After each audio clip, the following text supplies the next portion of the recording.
অন্যদিকে এসএসসি রায়ে সাময়িক পরিবর্তন চেয়ে সুপ্রিম কোর্টের দ্বারস্থ মধ্যশিক্ষা পর্ষদ। আজই আবেদন দাখিল করল মধ্যশিক্ষা পর্ষদ।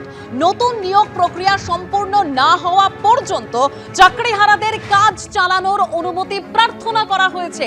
এই শিক্ষাবর্ষ পর্যন্ত অবৈধ বলে নিশ্চিতভাবে শনাক্ত না হওয়া চাকরিহারাকে কাজ চালানোর অনুমতির প্রার্থনা সুপ্রিম কোর্টে আবেদন মধ্যশিক্ষা পর্ষদের। Damro's clearance sale is here with up to 50% off on selected products. Don't miss out. Visit your nearest Damro showroom now. Damro, internationally trusted furniture. SSC রায়ে সাময়িক পরিবর্তন চেয়ে এবার সুপ্রিম কোর্টের দ্বারস্থ হলো মধ্যশিক্ষা পর্ষদ। আজই আবেদন দাখিল করা হয়েছে মধ্যশিক্ষা পর্ষদের তরফে। আরো বিস্তারিত তথ্য আমরা জানবো, আমাদের প্রতিনিধি সৌভিক মজুমদার রয়েছেন টেলিফোনে।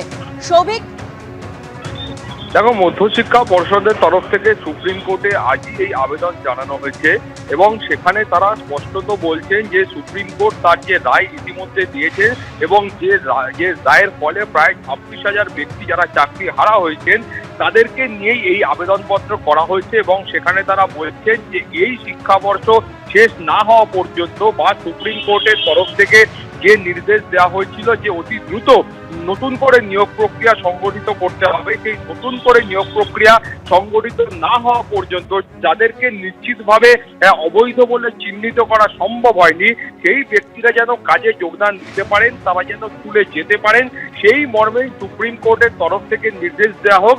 এই আবেদন নিয়েই মধ্যশিক্ষা পর্ষদের তরফ থেকে তারা সুপ্রিম কোর্টে গিয়েছেন। মাননীয় প্রধান বিচারপতির এজলাসে এই আবেদন দাখিল করা হয়েছে।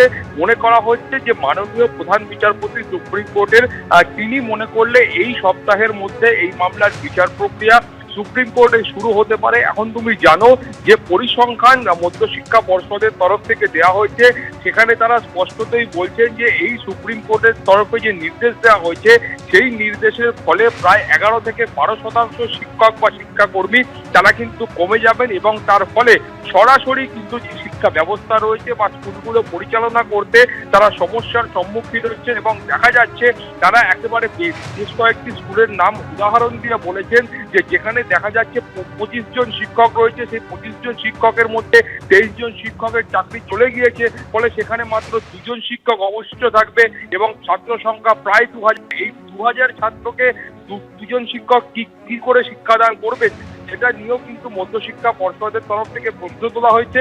ফলে এই আবেদন সুপ্রিম কোর্টে দাখিল করা হয়েছে। এখন মাননীয় প্রধান বিচারপতি সুপ্রিম কোর্টের তিনি এই আবেদন গ্রহণ করে তার বিচার প্রক্রিয়া শুরু করলে তারপরে বাকি বিষয়টা কিন্তু স্পষ্ট হবে। বেশ, ধন্যবাদ সৌভিক।